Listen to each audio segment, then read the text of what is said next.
Despite his team coming up short, this man stepped up, and he proved the doubters wrong and shut up the haters on Sunday. Good for Josh Naylor. I mean, what else could I be talking about? Nothing else going on in the Cleveland sports scene other than the former slugger of the Guardians finding a same home in Seattle. Good for him. I mean, I truly mean it. Jokes aside, good for Josh. We'll see him on opening day in Seattle. It'll be chilly. I bet you it'll be raining. Good possibility. Talk about a guy that really took a situation that was looking to be a prove it, no one wants a first baseman, DH situation, and turned it into a great situation for himself. Clearly he enjoyed being in Seattle. It seemed to be reciprocated there. And he took, we always discuss that walk year being so important. It is for any player. You have uncertainty. And this is your chance to prove that you're more than what everyone says that you are. And Josh not only went onto the field and determined what sort of hitter he wanted to be with Arizona and then with Seattle, but also then introduced stolen bases and was a big postseason hero. And he turned that into what is shaping up to be, according to reports, a 5-year contract. We're still waiting for numbers, but that's incredible. Good for him. Well, TJ, I remember before the season, we were talking about a contract year, 20 home run potential, 30 stolen base potential. Oh, wait, no, that was for Lane Thomas. That's what Josh Naylor did. 20 homers, 30 steals. Only got caught twice. That's got to be the stat of the year. He is such an interesting profile, right? I think all the reasons you would be scared of a first baseman, maybe a first baseman who is a larger dude, is that fair to say? Without critiquing his weight on his way out as a means of saying you're not going to age gracefully. But guess what? He doesn't even turn 29 until the end of June. So you're also paying for years where that decline might not set in, maybe till the end of the contract. And you never know with this stuff, but I think he was out to prove that, like, he's worth a commitment, right? Like, that's pretty clear based on the home run stuff. But his profile, man, with the contact ability, his strikeout rate was elite last season. And we know he's always going to chase stuff. So that just tells you how much contact he can make. Now, sometimes that contact is detrimental, but a lot of times, he had 20 homers and 29 doubles. We've seen him hit 30 homers before. He hits for a high average. The on-base percentage is healthy. So, he's had different types of seasons, but they're usually pretty good. And if he can stay on the field, which he has 2 years in a row now, he's going to be a good player. So, yeah, first base or not, like, there's a difference between paying a 28-year-old first baseman and paying a 34-year-old first baseman. And, at least for the next few years, like, I think that's a good investment. And whatever the money's going to end up being, it's not going to be anything that's just maybe crazy and close anchor. To $20 million. I've seen some suggestions that it's in the 90 to 100 range, but we have nothing definite on there. 5th year, probably a little bit scary for him. Like when you sign him to a 5th year, but who cares? You're trying to win a World Series right now if you're Seattle. He was a perfect fit, and so I applaud them. This was a great fit for them. They found it at the deadline. He fit in seamlessly. He was a big postseason hero for them. He really stepped up when it mattered most and was what you would determine to be a clutch player in the postseason. He really demonstrated what I think a lot of teams are going to be looking for, more contact, but quality contact. And yeah, he chases a lot, but he has just that elite contact and hit tool where he can turn it into average. It's not a weak fly ball to left field because he's only chasing power.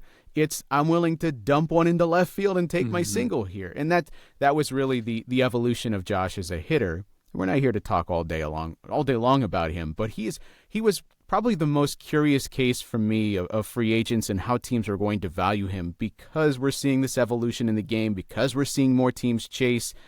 We're not physically chase, but chase guys that make more contact, that can succeed in the postseason with that sort of profile. He was probably the poster child for what teams are looking for. And he just stayed with Seattle. So I'm happy. I'm happy for him. I'm happy for Seattle. I'm happy for their fans. Now let's talk about the Guardians trading Steven Kwan. Well, it should be known, the Guardians had a chance to do this. I think Josh Naylor wanted to stay in Cleveland. But the Guardians, I think they made it clear, like, we aren't going to be the team that gives you that 5-year deal. And that's why they have Slade Ciccone instead now. Well, let me ask you, how much of the season he had would have put to rest some of the concerns that were out there? In terms of... Well, we didn't know he was a productive hitter, has been for a long time, and probably overlooked in that regard. But as you said, he's always been a little bit different version of himself. I don't know that the guy that was trying to hit 30 bombs was the best version of Josh Naylor. I would agree. And so what about him settling into the sort of hitter that he was this year? It looked like the best version of himself, but also that savviness to be able to steal the bases that he did and the motivation that he had, and coming up obviously big in the postseason. If you would have known all of this before the Guardians traded him, do you think they would have been more open to an extension? No. Not open to it at all. See, I disagree. I think they would have been. I agree that they're not going 5, but I think they would have been more open to an extension. Yeah, if on they their would terms. have let this play out a little bit more. But it's on their terms, and their terms are always a lot different than what everyone else's terms are. So it's not revisionist history either. I'm not saying this is a mistake. You have to operate with the knowledge that's in front of you that moment. I didn't have a problem. I don't think you had a problem with the trade necessarily. It was all the other stuff that happened I understood on the fringes. the thinking behind it. Right. I certainly didn't support the follow-up moves, but yeah, let's not downplay like the bad year when he went for power and hit 31 home runs was still about 20% better than league average at the plate, and his track record had showed too. Like he is a strange player, right? Like there are some years, and I even remember thinking this when he was coming up through the minors, where he's built like that, and you think, oh, this hulking slugger who's going to hit 35 jacks and strike out a ton. But that's not who he was coming up. Like he always had that contact ability and wasn't going to strike out a ton, but also wasn't going to hit as many home runs as you thought either. So I don't know. I think you had seen. Like the season he just had was pretty similar to the one he had in 2023. And so you knew that was in there. I think he just needed to find a balance in his approach. I would not have been scared off by what he had done in 2024. But from their standpoint, I mean, they're also thinking we've got Manzardo, Kefis, Ralphie Velasquez. And that's also not a position where they tend to want to lock up people long term, especially when you have, if you think of first base and DH in a tandem, and they don't even like to do that because they prefer to just shift people in and out of DH. But if you think of that as a tandem because you have Manzardo and Kefis and all those guys, if you're occupying one of those for 5 years, you also know you have Manzardo under control for a long time. You have no flexibility. So is that a spot where you want to commit money for them? No. Is there any spot where they want to commit money? Maybe not, but I just, it never even reached like, let's sit down and let's find some middle ground. So everybody knew it, and I think there was some unhappiness, and the trade was the furthest thing from a surprise, and good for him. Like you said, like you found the perfect spot, and Seattle needed offense, right? Like they had the pitching for years, and they were trying to find some people who could hit in those cold, rainy conditions in Seattle, even with the roof closed. And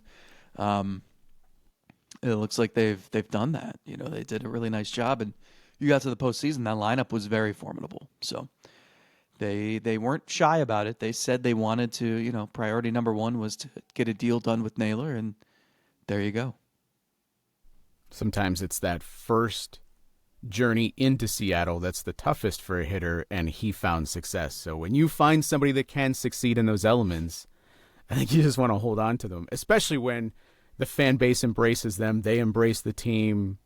It just looked like a match made in heaven for them. I will be curious to see how many bases he steals next season. Are you still you motivated? You have to steal at least a little bit, or else everyone's going to say you only did that because of the contract. Well, right? and how the success rate, 30 for 32, is just insane. So with clearly, no sprint speed at all. Yeah. So like and I remember talking to Sandy Alomar. Backwards faster.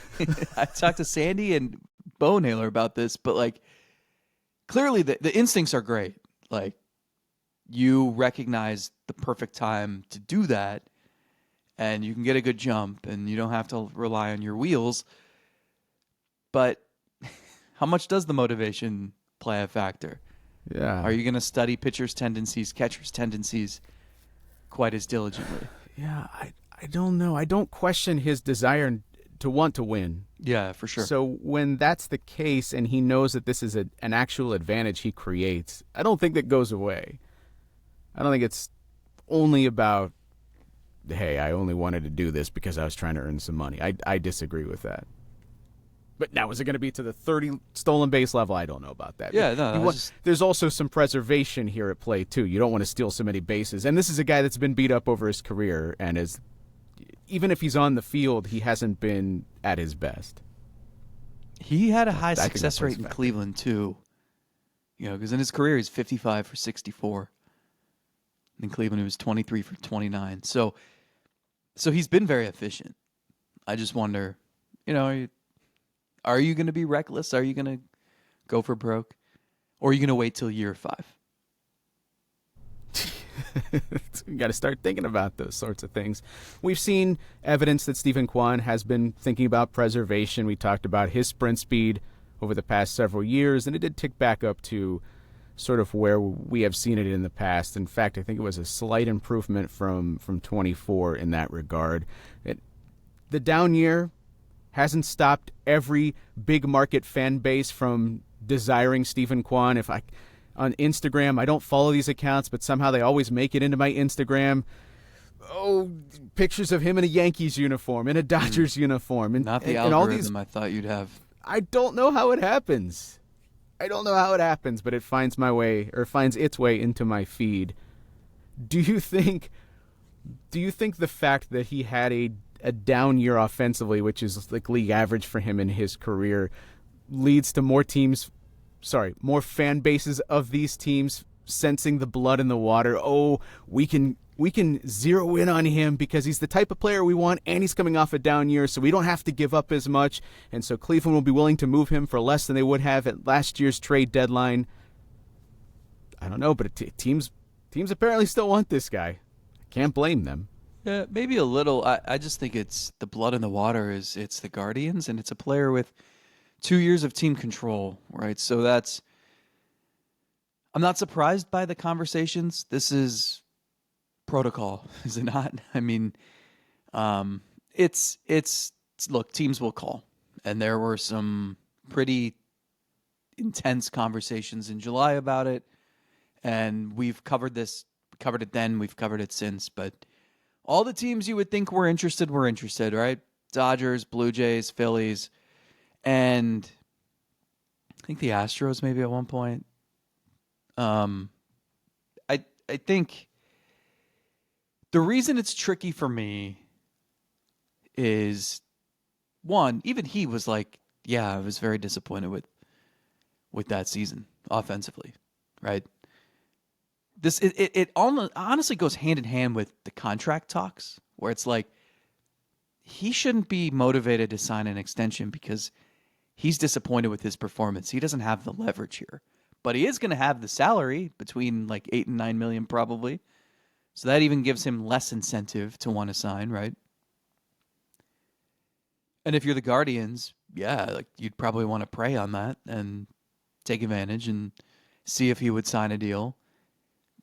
Thinking, okay, well, your season was good and you won another Gold Glove and we really like having you, but it was kind of a disappointing offensive year. So like, you want to just sign a long-term deal, not have to worry about your future? I don't see that would work with him. And it's the same thing with the trade, where it's like, another team, well, we know how these negotiations go, right? Exactly how you'd think. If you're another GM, you're calling, you're saying, hey, like, I know Kwan had it down here. We take him off your hands. But you're not going to get the same quality of offers you got in July because there's less team control. You got him for 2 years or 2 playoff runs instead of 3. And he didn't have a good second half. No. That factors into this. And so if you're the Guardians, you had to think about this in July. And at that time, the playoffs did not seem likely for them. A division title seemed impossible. So when you made the decision to keep Steven Kwan, you were hoping he'd have a really strong second half and that his trade value wouldn't be detrimental to his trade value. That's not what happened. You weren't keeping him to say, hey, maybe we can rally and get a wild card and sneak into the playoffs and make a run with Steven Kwan. No, you weren't bowled over by the offers you got at the deadline, and you were hoping he had a strong second half so that you could revisit this winter. Now, you can revisit this. I'm sure they will because they're going to get calls. But it's just not going to – I don't think – if you weren't bowled over then, I don't see how you're going to be overwhelmed now, especially when you have admitted, my God, do we need offense? Yeah, right. And trading him, you're not going to trade him for a quality major league hitter with team control who's ready right now. What is the scenario where that happens? Who are the Dodgers giving you? They would just hold on to that guy, right? Unless they've soured on somebody, and even then, why would you want someone that they're souring on? You want to be operating from a place of strength. Could I see it as a situation where you might get back I hesitate to say a long shot prospect, but maybe someone that's had some shine come off, in addition to acquiring a mid-rotation starter or something like that with control? That I could see. A team operating with a strength in the rotation. They want to give you a guy with some control in the rotation. And maybe you add something like a hitting prospect on top of that's clearly not what you would have been envisioning at last year's deadline. And I think one of the issues here for Cleveland, one of the hurdles, is maybe all these same teams are still interested, but this is the offseason. You've now had a year of playoff performance from Kwan drop off of his control, so that takes away from his value. He didn't finish strong, so that probably subtracts a little bit. Maybe not as much as you think, but it does subtract a little bit. And also, it's the offseason. There are other players available here, and you could just go out into free agency and just sign a guy. Maybe it's not to the level of Steven Kwan, but maybe you sign a guy that's sort of similar, or they're having the same trade conversations that you are with the Cardinals, trying to get Donovan, there are other avenues here than just Kwan being the best that they could get at the trade deadline. So that's sort of why you had a bigger ask at that point. I don't think, Zach, there's a big difference. Maybe I'll be completely off base here. Maybe he has a terrible first half and I'll look stupid for saying this. I don't think there's a big difference between what you would get now and what you would get at the upcoming trade deadline. Yeah, that's fair. Plus, as you said, who knows how free agency is going to play out, right? Maybe you're after, because teams pivot and you don't know when you're going to pivot. It's the timing that's tricky. And the beauty of July is there's a deadline right there for you. So we're going after this guy. If we don't get this guy, well, we might run out of time. So we got to get desperate. Whereas, hey, we might go after this free agent left fielder. We don't know if he's going to sign on November 18th or January 27th. And do we wait around to try to sign him? Do we make a trade? Things can happen at any time. And there are so many contingency plans you can have that you can't have in July. I'm not saying that there's no way they trade him. This is always possible with a player in this position. Do you remember the conversations we had about Corey Kluber? My God, that guy was traded to the Dodgers 84 times. You might want Dustin May this offseason as like a nice buy low option, but I thought he was on the team 6 years ago when they traded for him and Alex Verdugo and Gavin Lux.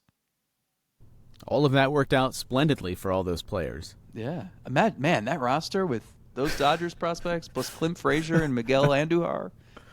I'm still holding out hope for Andujar making his way to Cleveland as that right-handed stick. Yeah, I guess I'm like you, not saying that this is impossible. This is the Guardians. It's that time. It is absolutely possible. I think more of the impossibility for me comes down to I don't think teams are going to meet the demands that they're going to ask for him. And it's just this weird disconnect, and I get it, but it's also weird that we're talking about Donovan as a trade candidate for Cleveland, and we'll get to that coming up. And he's in the exact same situation as Steven Kwan, and sort of similar offensive outputs here, maybe of what you think they're going to provide. Somewhere in the neighborhood of 115 to 120 WRC pluses when they're going good on base ability. Donovan just brings a little bit more versatility, but Kwan is much, much better in the position that he actually plays. Overall, though, it's very similar between the two, and yet Cleveland's been linked through reports to at least discussions, internal or external, about Donovan, and I think that would be a great guy to pursue for Cleveland. And he's in the exact same situation as Steven Kwan. Maybe you think that's a guy that you could lock up to a long-term deal as opposed to Steven Kwan. I don't know. But it's just this weird disconnect between those two things existing at the same time. Yeah, it makes a lot of sense if you're just trying to bolster the lineup, which I think is their number one priority, right? If you said, okay, well, we could trade Kwan, who we know we're not going to be able to sign, and we think has some value based on conversations over the summer, and then we want to trade for Donovan. If you traded Kwan for probably, as you said, you're going to get a blue chip prospect and maybe some pitching help, and then you went and flipped some prospects for Donovan. Like, are you ending up with surplus value? Do you think is all that You're ending up in the same place. Worth it in the end? Like, are you rearranging deck chairs? I feel like I've seen this one before. I've seen this one before. Yeah. What do you mean? It's new. No, it really feels like I have seen this before. Is there a scenario where that can work? It's the same thing as the trading Naylor and then bringing in another first baseman. Is there a situation where that works? Well, Donovan's not 39 years old, so that's a good start. That is an excellent start. Yeah, there's a situation where it works. I'm just skeptical. Again, the same way I felt in the Naylor situation. I'm skeptical that it does play out exactly as you want. I'm not saying explore away. See what teams are willing to do here. Maybe someone does knock you over. Absolutely, sure. But at the same time, I would much rather just have the lineup with Steven Kwan and Donovan in it. Right. That seems like the more fun situation. And then if things aren't going the way that you think at the deadline, as I said, I don't think there's a big difference. You're still getting the same number of playoff runs with Steven Kwan if you trade for him now as opposed to at the deadline. And the teams that are talking about, like we've heard publicly say, well, yeah, that would make a lot of sense. I don't think the Dodgers are gaining some big benefit from having Steven Kwan for the first half, or the New York Yankees. These are all good teams that are going to be in playoff position regardless if they have Kwan in April and May and June or after July and August and September and October. So I think you have the conversations, you find out where teams are, you lay the groundwork for maybe exploring that later, but to me it would be more about improving the team and trading for guys in addition to Steven Kwan that make you more of a playoff contender. Do we all forget this team won their division last year? We're talking about it like they're still the same team that they were back in July, I feel like. Yeah, I also don't think that a player being 2 years away from free agency has to be some boogeyman. Like, I will admit the CBA stuff, the potential work stoppage, makes me hesitate before I say this, but given where Jose Ramirez is in his career, is it the worst thing in the world to have 2 more years of Steven Kwan and then just, if he walks, he walks? I don't think that's like a catastrophe if that were to happen. I don't think you don't always have to squeeze every single ounce of value out of a situation. I think sometimes you need to just benefit from the immediate value yourself. And because this team just hasn't been able to develop enough hitting or acquire enough hitting, they need Kwan. And so sometimes you just have to, oh no, we have to employ this really good player. But that's to me where they're at. And so admittedly, you hope that there is a season in 2027, and so you are getting the 2 years out of Steven Kwan. I also could see teams using that against anybody in a trade like this, where it's like, oh, we would offer you this, but we don't know that we're actually gonna get usage out of Kwan in 2 years, so we're not gonna offer you as much. This should be simple. There have been years in the past, and I'm with you, where the Naylor thing, you wanted to get something there because it's easier to fill first base. You had Manzardo, you had first base prospects. It was very possible that Kafis debuted in 2025. It's I understand that. I just, we said it from the start. Santana's going to be 40. I would not be surprised if the production falls off a cliff, and it did. It finally got one right. But this is simpler. This is clearer. You're not cornered into having to do something with Kwan yet. You may never feel like you're in that position. And so the path is just add good players however you can. Upgrade those Fs to Cs. Upgrade a C to a B. But you need better hitters in your lineup. And trading away Kwan is only going to make that process more difficult.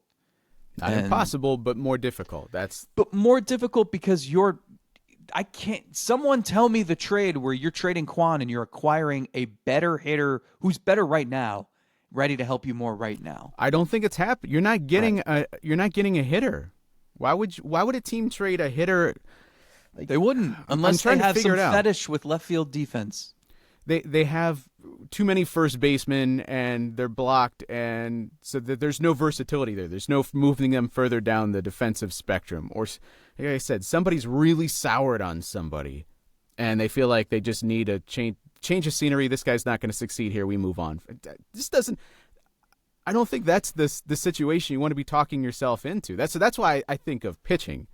I think a team that has a good young controllable pitcher that they're comfortable trading, and they flip them to Cleveland. But you're making my point. Then your whole top priority of the offseason just got so much more difficult. So then you're working twice as hard to fill the spot that Kwan left, and you can do that, and your rotation is better, but still we're in the same boat we were last year when we're saying, okay, well, you fixed a lot of this rotation. You brought some really intriguing names into the fold here, and that's great, and you needed to do that, but like Tim Allen in the Santa Claus, but what happens if I fall off a roof? The same thing here. You still didn't fix the offense, and that's still the biggest problem that we're still talking about. This team sucked offensively.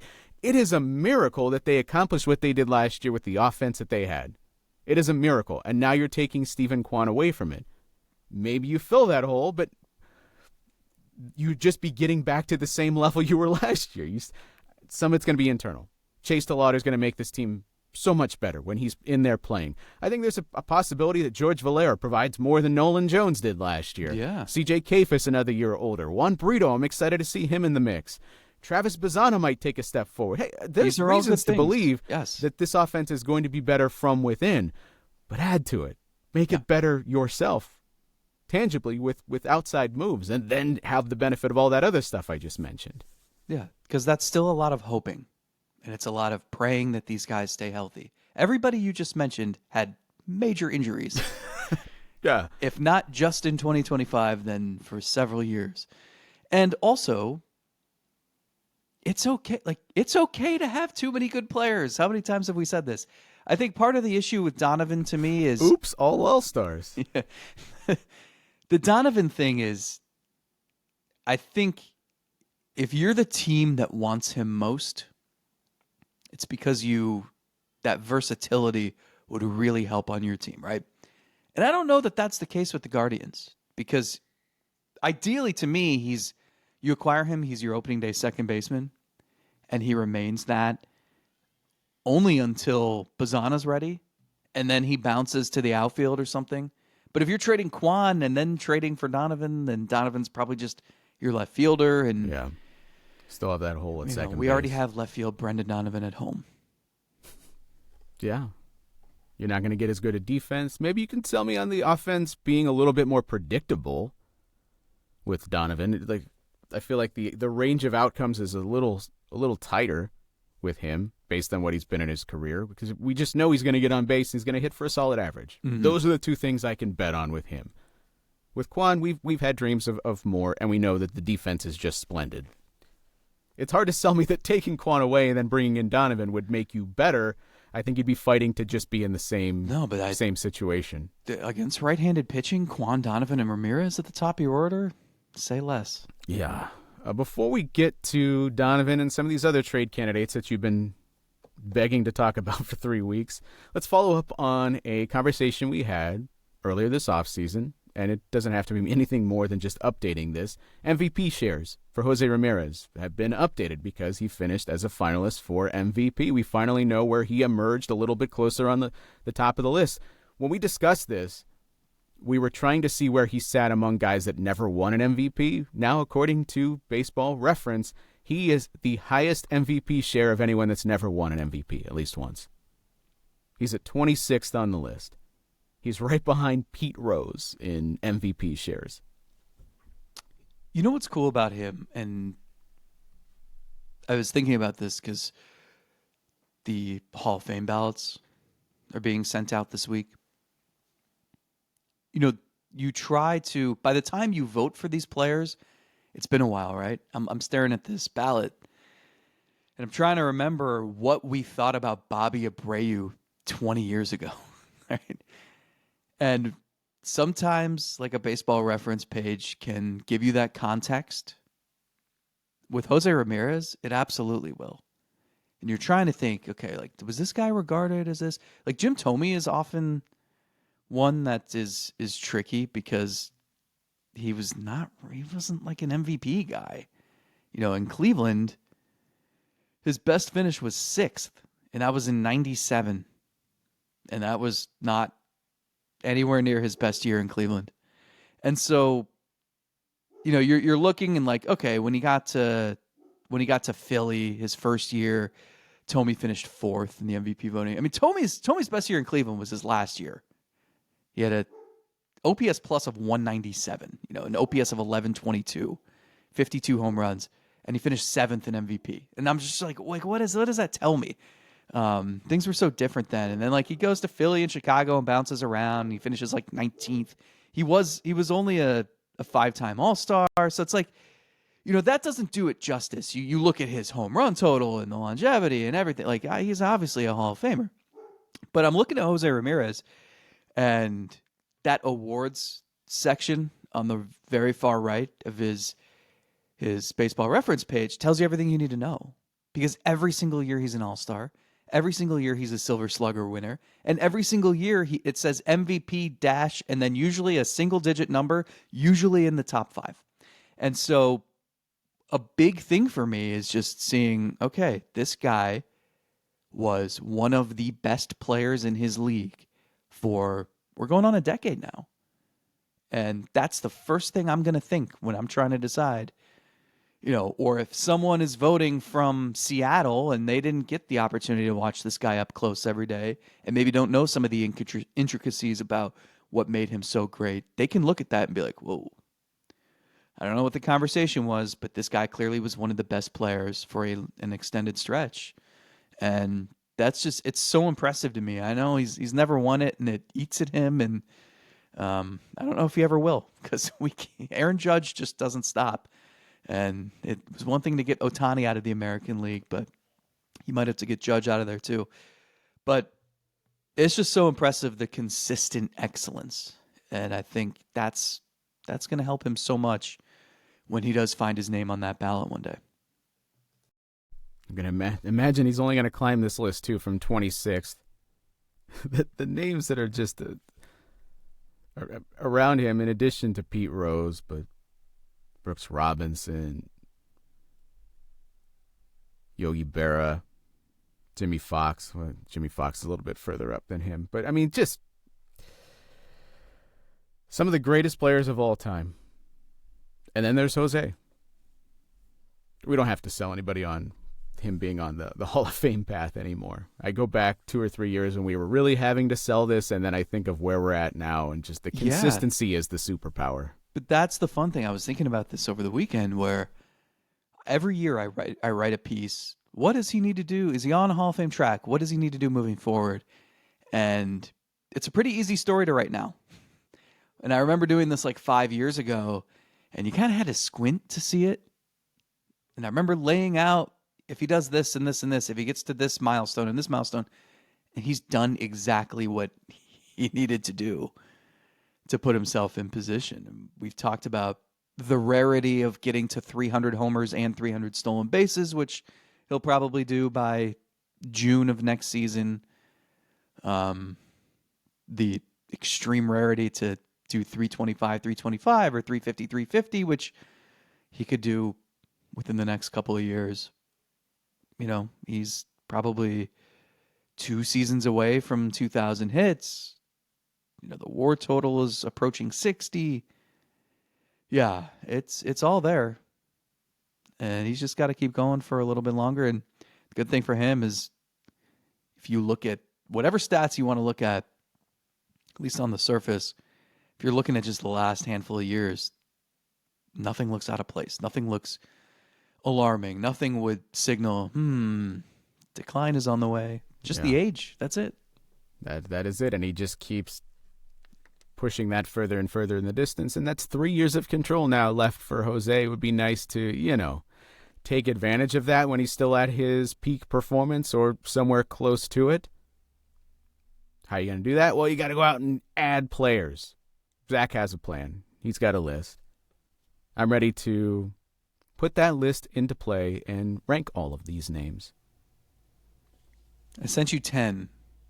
This is not exhaustive. There are other people you're allowed to trade for.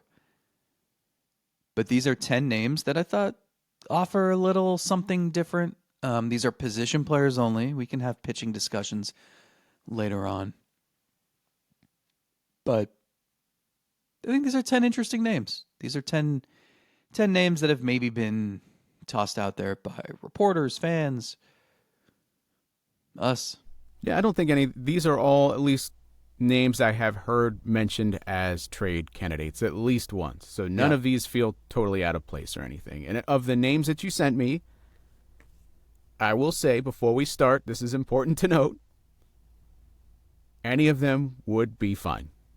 Any of them would be fine. So when I say this guy is 6th and this guy is 8th and this guy is 10th, I'm not saying don't go trade for anybody because, well, they don't measure up to the guy that I think is number 1 or number 2. But we do have to put these in some sort of order to rank how you would go about doing this. Well, let's start at the bottom then. Should we keep the names? That's where we love to be on this show. Surprise. Hey, wait, no, this is a good, you joke about that. But you sent me a very, pretty cool statistic. Do you want to share with the class? Again, consistency is the superpower here for us as well, because we've been accused of being compilers. That's what we've been accused of. We stuck around so long that we compiled our numbers. And the number in question here, or highlighting here, is the fact that we just reached on our free episodes. This does not also bring in the Patreon numbers, which obviously we passed this number a long time ago if we include Patreon. On our free episodes that date all the way back to, when was our first episode? 2017? Yeah, I think so. Towards the end of the Yankee season? Stadium. Yeah. All the way back to then, we have now reached 1 million downloads. 1 million? 1 million downloads. So, I mean, the applause goes to people that clicked play on this show and have stuck around with us all throughout the years. Now, is that 1 just million. one platform? That's all downloads that they could access. So that includes it's everything. Podbean. It absolutely includes Podbean. Because otherwise it would only be 999,993. Something like that. Yeah, 1 million. Pretty cool. I mean, it is pretty cool. We're joking about it. 1 to million make fun of of you ourselves, have listened to our show. That's because that's how downloads work. incredible. Just one person listens one time and then they move on. to reach $1 million. That's what I assumed. Hey, well, hopefully that vaults us back into the top 20 Guardians podcasts. Hopefully that's emailer. what will happen when we do this segment. So let's keep the names hidden, and you just go. Why don't you start from the bottom? Okay. The exercise here is I gave you the 10 names. You're going to rank them. I'm going to critique you. Okay. And we'll see what my number think. 10 that you provided, Alec Bohm. Okay. Why 10? I agree with his inclusion on the list because there's been rumors that the Phillies want to move out from that. There's been disappointment there in the numbers, particularly about halfway through the year. I think he came on stronger towards the end of the year, and actually, I mean, he's salvaged a decent season, 287, 331, 409, 5% better than league average. Final year of control for him. So I think it's intriguing because I would want to know if they're just so eager to just get something here in this situation. But he's not exactly a perfect fit when you're talking about bringing a third baseman over. I know he played some first base last year as well. Right-handed stick, so they need that.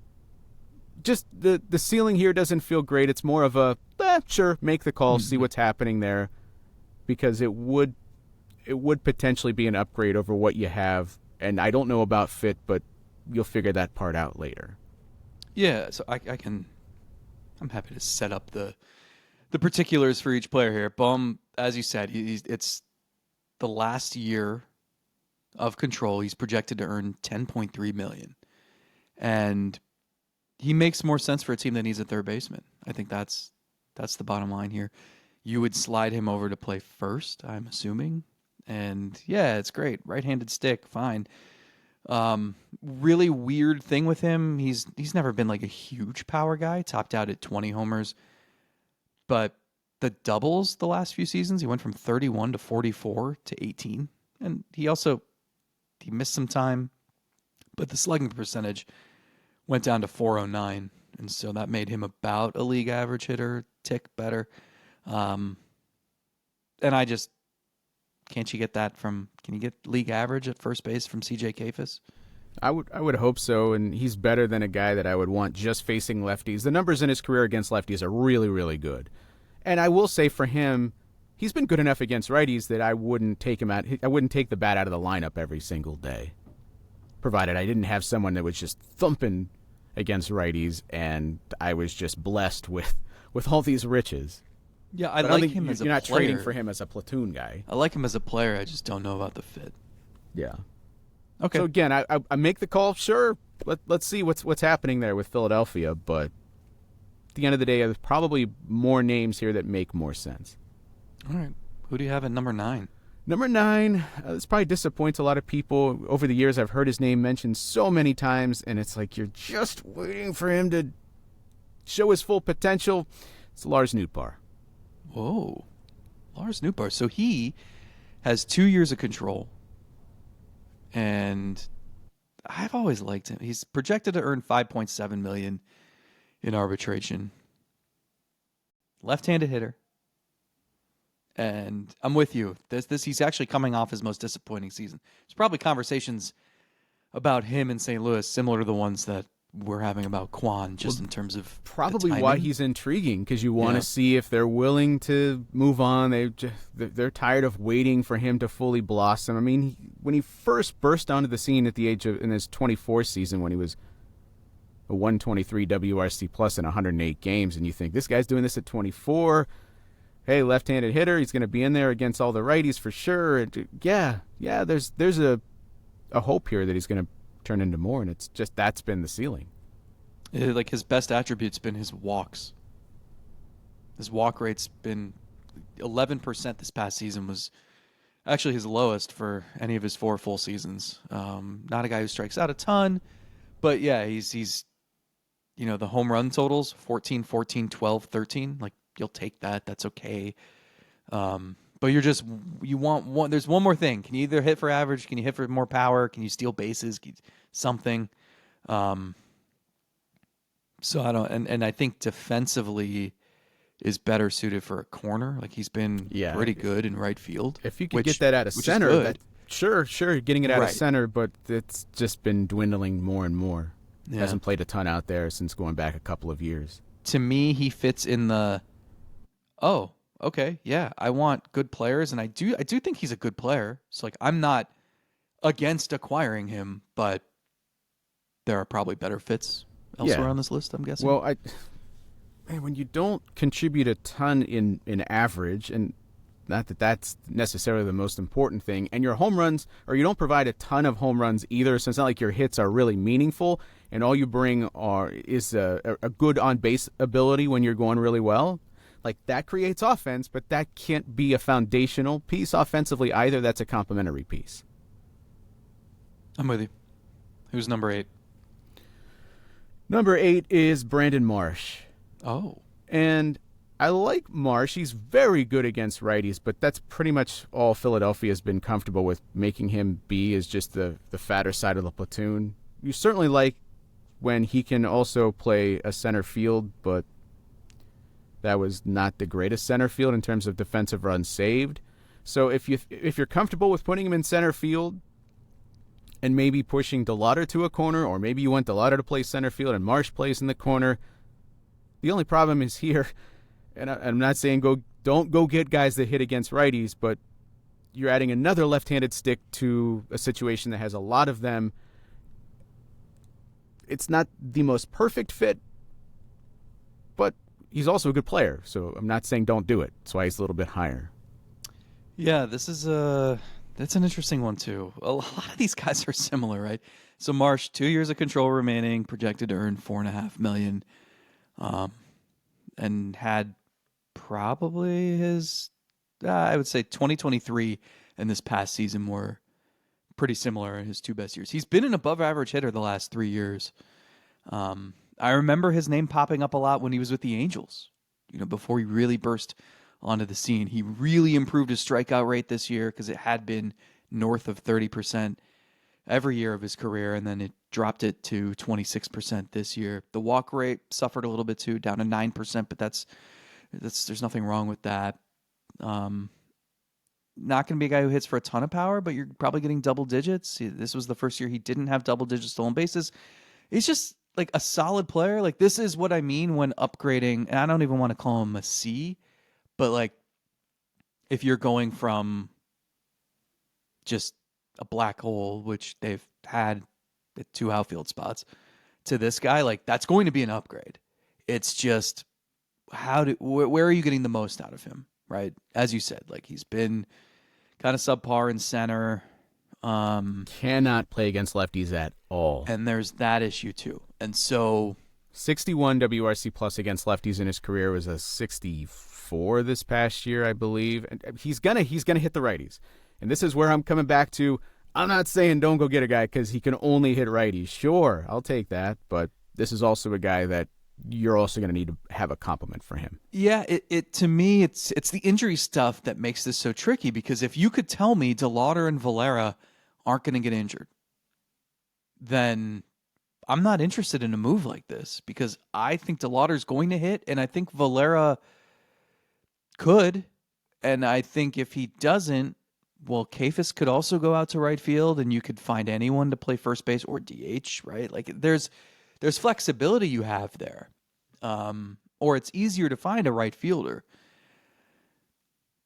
But if Marsh is basically, he's more of a sure thing than Valera, but if it's the same fit, right? Like, you don't really want him in center if you don't have to. You don't want him against left-handed pitching. It's tricky. And I'm not saying like, hey, don't make moves, George Valera's here, because we haven't seen enough of him, and he was off the 40-man roster. It's the same September, thing. But same thing we said on Patreon.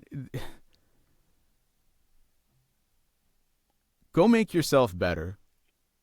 Even if it's not the perfect fit, fine.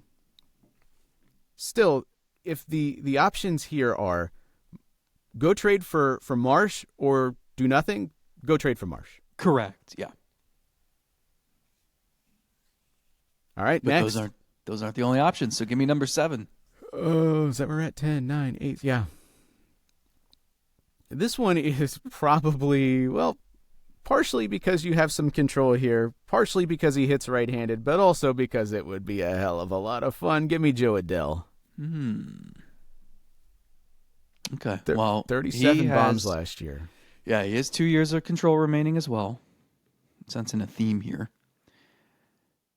$5.5 million is his projected salary via arbitration. And finally broke out, but did he? Kind of. 37 homers. Yeah, that catches your eye. And he was above average. OPS plus 111.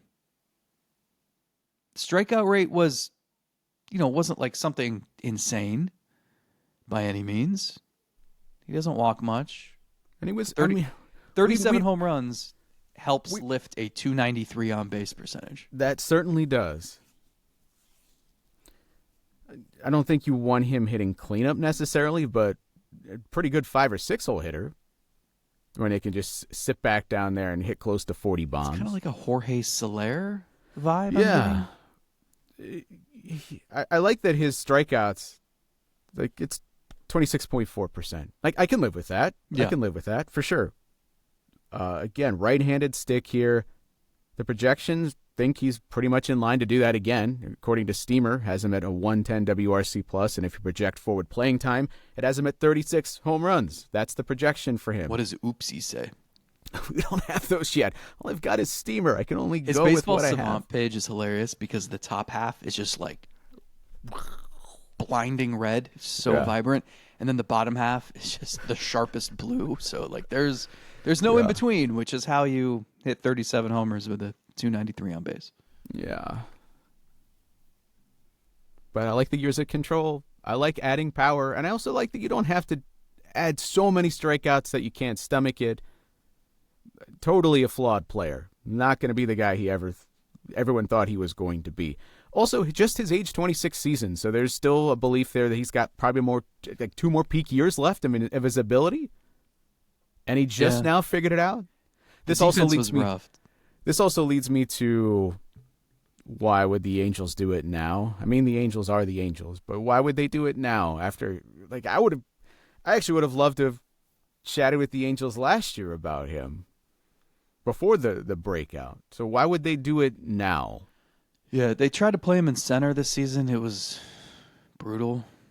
He's been a good right fielder in the past, but I don't know. I mean, it's the right-handed stick you wanted, right?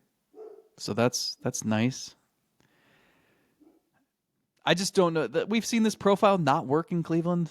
Like, isn't that slash line like what you would dream of for Noel? I mean, if Noel struck out 26% of the time, yeah, that'd be great. Yeah, I another guy I would love to have a conversation about if I'm the Angels, but I just don't see why they move him. And if that's true and they're a little bit higher on him, then I'm not willing to pay the prospect cost to then make them cough him up. So I probably doesn't make for the perfect fit. Number 6, who you got? Brendan Lau, who just flies under the radar year after year. We hear his name occasionally mentioned with the defense at second base. I don't know how you can play him at second base much longer. But what about just for like the first 2 months of a season? I've liked Lau for a long time. Above average hitter. Gonna hit righties. Gonna bring power. He had 31 home runs last year. Just a really solid stick. Where does he fit defensively? I don't know. I mean, obviously, as you said, first couple of months would be at second base. So he's making $11.5 million. It's his last year before free agency. The Rays picked up their team option on him. 31 years old. Good hitter. He has been above average every year of his career. He's topped out at 39 homers. So there's a lot of thump there. Not a guy who's going to walk a ton, but you could probably pencil him in for like a 780 OPS. He was an all-star this past season. Hits lefty. It comes back to, again, like, he's more of a sure thing in right field than George Valera would be, right? Yeah. So do you want to do that for a year? Yeah. If we're talking Lau, I wouldn't be talking about a free agent deal for Lau because I have some big concerns. Obviously, 31 years old, entering his age 31 season. I'm very concerned about the walk rate cratering and all that sort of thing. So am I giving him a 4-year commitment? No. Am I willing to do it for one? Sure. Yeah. But he's crushed righties, and I don't think he's unplayable against lefties. No. I agree. But again, all these guys so far to me are like, yeah, sure. Go get him. Good complementary fit. Yeah. Yeah, but like you haven't said a name yet that I'm like, that's the guy. Got to get this guy. Perfect fit. Plays every day. Well, that would make sense why they're on the back half of my list, right? You came up with the list, so this is all your fault. I'm the Chris Jericho of this podcast. Armbar. Yeah, I liked Lau more. 5. I liked Lau more like 2 years ago. That's what I was going to say. Knowing that that's been a problem for them, and he's reportedly been shopped before, and they've never connected there. Why would that happen now? Yeah, I will say part of the appeal, he does fit the parameters of like the type of acquisition that they would jump at, in that he's signed for 1 year. You don't have to worry about long-term commitments over a potential work stoppage. And $11.5 million is not that big of a deal to a team that has like $45 million committed and should be able to double that at least, right? So, and I'm just assuming with the Rays, like, they're weird that for a guy with 1 year who they've been fine shopping in recent seasons, I don't think you're coughing up a ton in prospect capital to acquire him either. So that... Yeah, probably just some like 18-year-old, really far away infielder that you'll never see again. Yeah, I'm not saying you're going to win the trade. I'm just saying you won't have to give up, like, Ralphie Velasquez to get him. Well, maybe at least if you give up a guy like that, you actually get to have the player that you traded for also for at least a year. That would be great. Number 5, I have Taylor Ward. Another name we've heard for years. And we have to give the caveat here too that like you never know what the Angels are doing or planning, and now they've got a manager and a GM tied at the hip for only 1 year, and so once again it feels like there's going to be pressure there to win, but they don't have the infrastructure to do that, nor do they have like the roster really. Anyway, Ward's got 1 year. Then he can be a free agent. He is projected to earn $13.7 million in arbitration. He had a good year. The average was low, but he hit a career-high 36 home runs. He had 31 doubles. Yeah, struck better out than a lot. I thought. Drew a ton of walks. That winds up at a 792 OPS despite the low average. 116 OPS plus. And another guy where you're like... that wasn't the best of you, but now I know you can hit 36 homers and 31 doubles and draw 75 walks. And like, can you do that and also be the guy who a few years ago didn't strike out as much and hit 281 and had a really healthy on-base percentage? Makes you wonder what the ceiling is for him. Does he have the Lane Thomas contract year or the Josh Naylor contract year? But you'd have to pay $13.7 million plus whatever the hell the Angels would want in prospects to acquire him. Yeah, were they looking for pitching? Like, what would be... It's a total wild card here. When you're talking anything Angels related, I have no picture to operate from.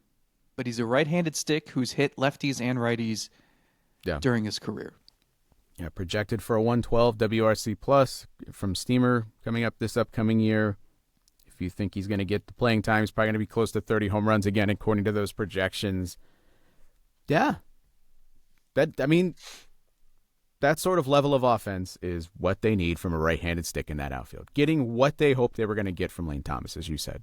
So, yeah, it makes total sense why he'd be on the list. Not as high as the next 4 names we're going to say, but certainly would fit what they need this offseason. You would stick him in right field and be done with it? That's that? The Lauder in center. Let's go. Valera can play when someone inevitably gets injured, I guess. I don't. They'll figure it out. Or he could be your DH, or, figure it out. Too many good hitters. Oh, my God. What are you going to do? Number 4. So 3 and 4, I kept going back and forth on.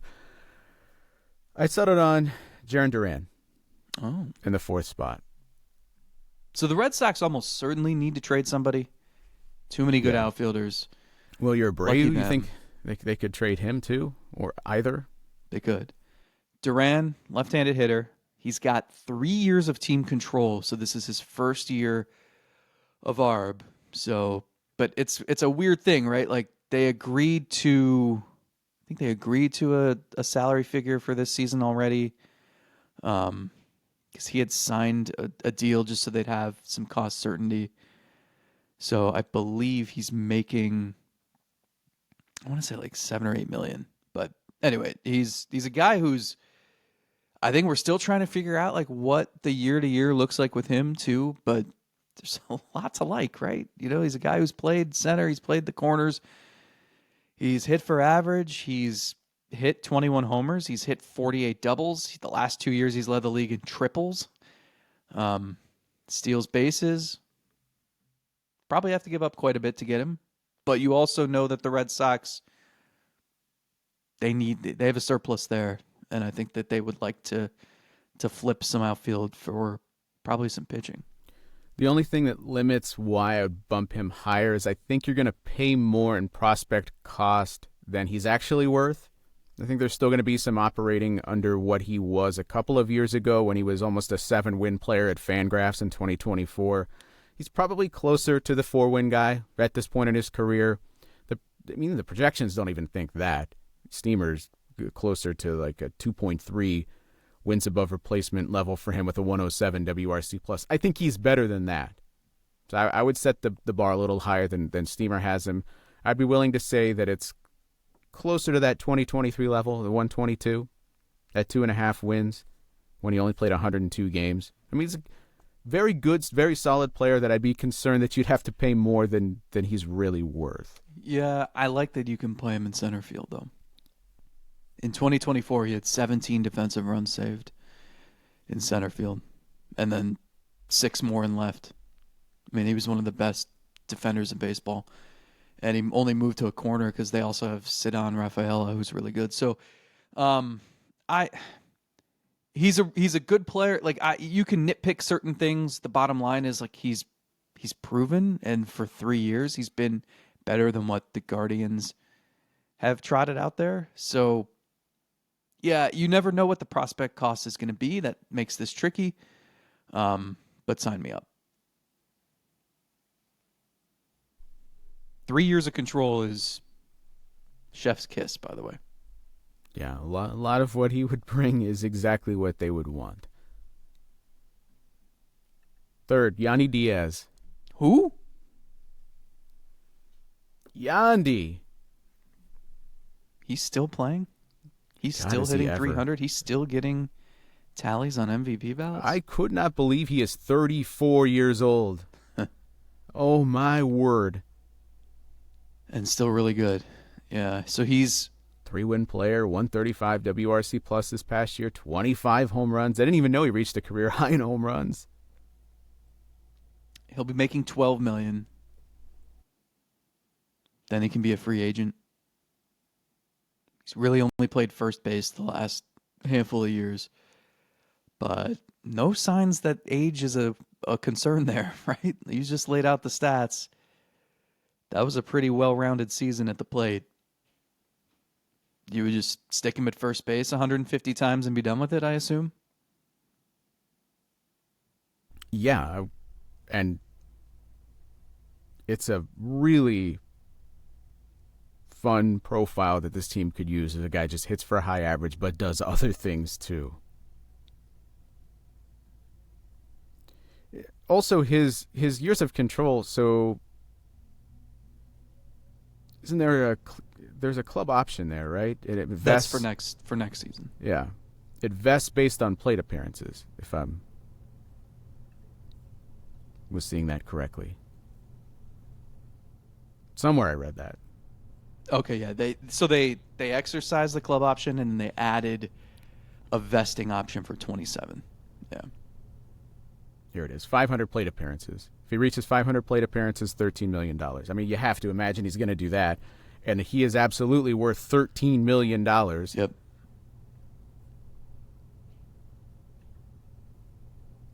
Yeah. Haven't the Rays been thinking about moving him for years? Why now at this point? I mean, he's a valuable commodity in that he's not making a ton of money. And, yeah, he's only a first baseman, but he's one of the best offensive players at his position. Yeah, I mean, again, another guy who, for the Guardians, it doesn't break the bank. I don't think you're paying, you're not coughing up prospects that would equal the value of what you'd have to give up for Duran.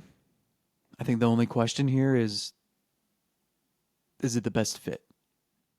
Again, the disclaimer we've given all episode, go get the guy. Yeah.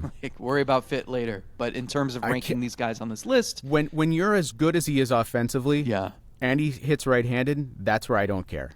You can figure that out. You wanted to play first base, I think you would in this situation for the next 2 years. Fine. You want Manzardo to DH? Fine. You want to have them flip every once in a while? Fine. I don't care. Oh, no, that blocks.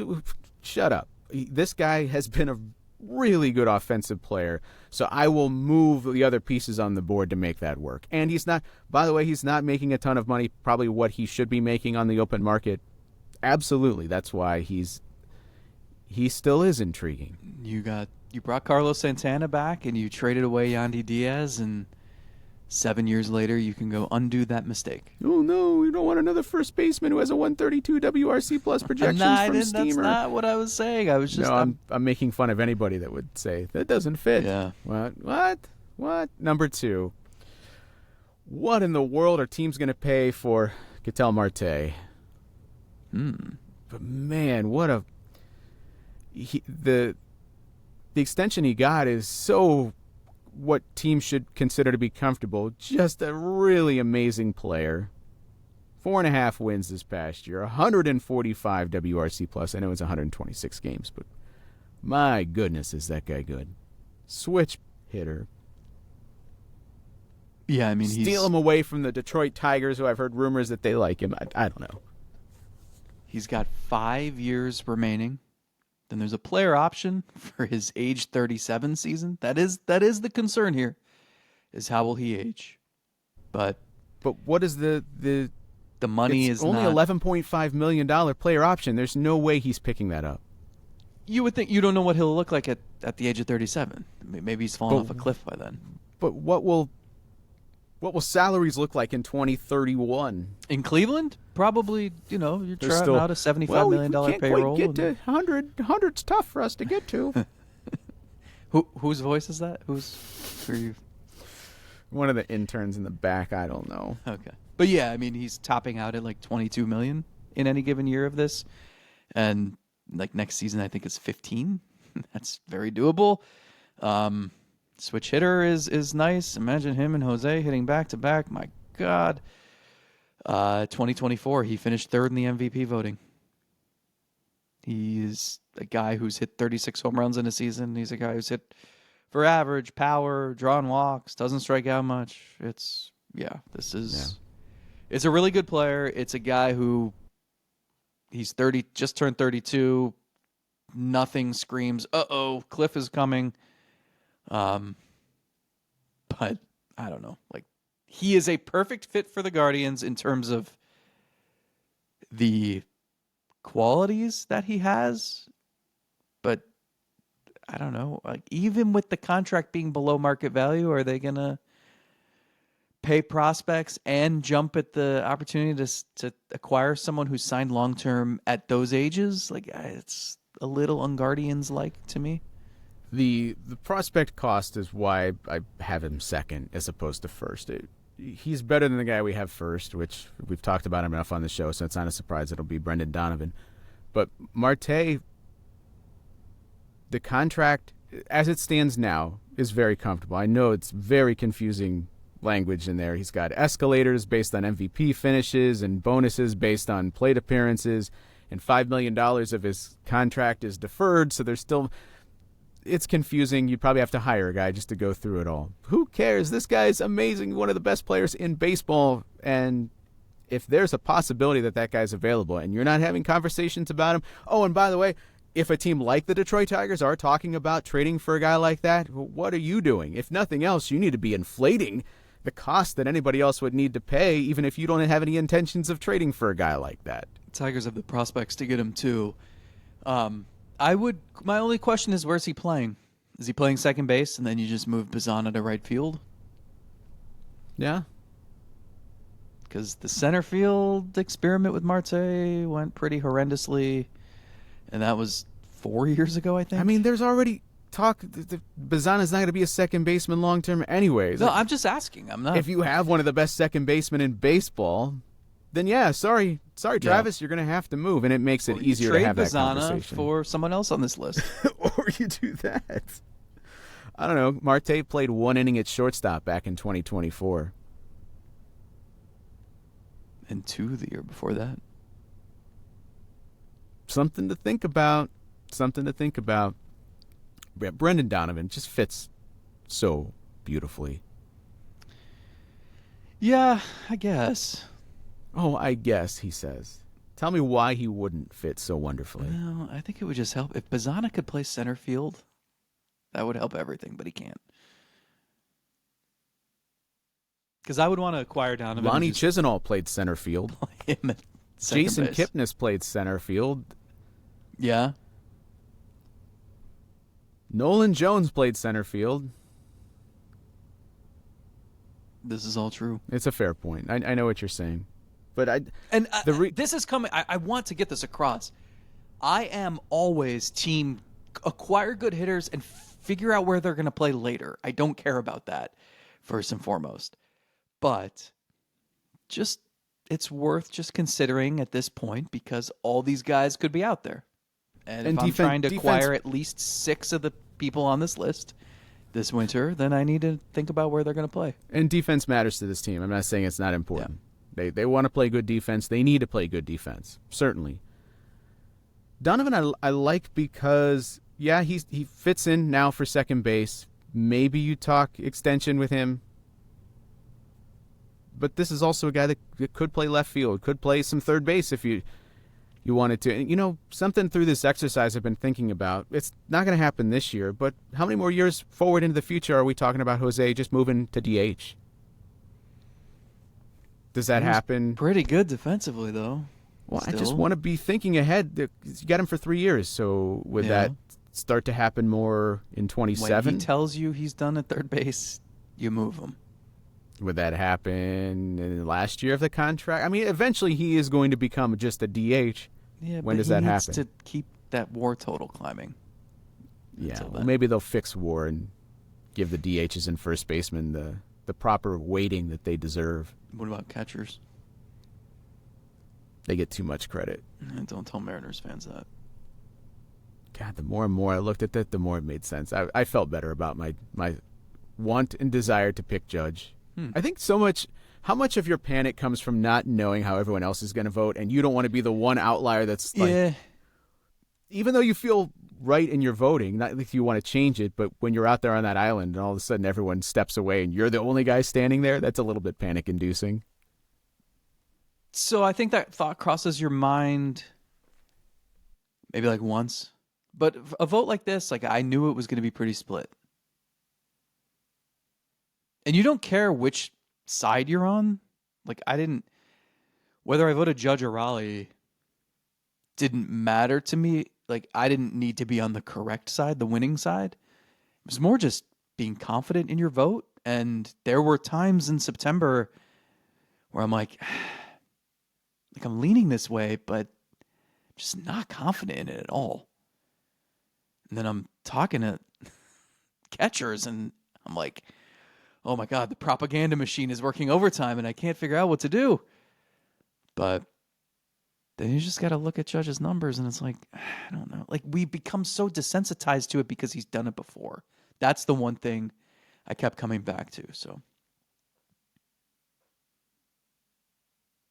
You told me you were going to rip apart my rankings, so yeah, I don't hate them. I was surprised Donovan ended up going number 1, just because the hope would be Bazana's up by, yeah. whenever the.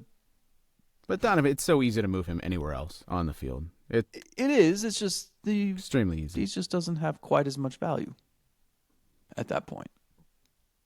I'm also factoring, like, Ketel Marte's a better player, but I'm factoring in sort of what I think they'd be comfortable with, but also prospect cost. And that was part of why you told me to rank them a certain way, what I would pay prospect capital for, and Donovan feels more achievable than Marte does. I think you mostly nailed it. The crazy thing is, if we would have done this a year ago, 2 years ago, like Ward, Lau, Nootbaar, like those guys I feel like I said in the past, like, go get him. I don't think you'd have to give up a haul, and it's a perfect fit. And now I look at those people, and it's like, yeah, fine, but he can do better. And so then in 2 years, we'll be like, should they trade for Jaron Duran, or... No, it would have been good in 2026. Right. He's all right, but not really worth what you'd have to pay. Only a few of them I would consider to be really perfect fits, or even if they're not exactly perfect fits, okay. they're what they bring. But any of them, do something. Do something to take the pressure off of the Valeras and the Delators and the Britos and the Bazanas and all of that. Kafis. Yeah, just go get like just Yandy, Donovan, and Taylor Ward, and call it a winter. Good start. Good start to a what else you're gonna do? And then we can talk pitching. Ryan Helsley. Yes. Michael Kopech. Yes. Michael Kopech. Cal Quantrill.